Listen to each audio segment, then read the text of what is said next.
गज़ल उमर नजमी की। मुझे पहले तो लगता था कि ज़ाती मसला है, मुझे पहले तो लगता था कि ज़ाती मसला है। मैं फिर समझा मोहब्बत कायनाती मसला है। परिंदे कैद हैं, तुम चहचहाट चाहते हो, तुम्हें तो अच्छा खासा नफ्सियाती मसला है। हमें थोड़ा जुनू दरकार है, थोड़ा सुकून भी, हमारी नस्ल में एक जीनियाती मसला है।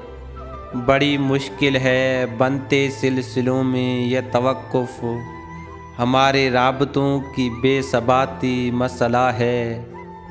वो कहते हैं कि जो होगा वो आगे जाके होगा, तो यह दुनिया भी कोई तजुर्बाती मसला है।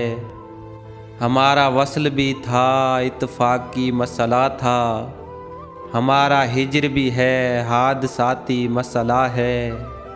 मुझे पहले तो लगता था कि ज़ाती मसला है, मैं फिर समझा मोहब्बत कायनाती मसला है। दोस्तों, वीडियो को लाइक करें, चैनल को सब्सक्राइब करें और बेल आइकन को दबाएं ताकि हर आने वाली वीडियो आप तक पहुंचती रहे।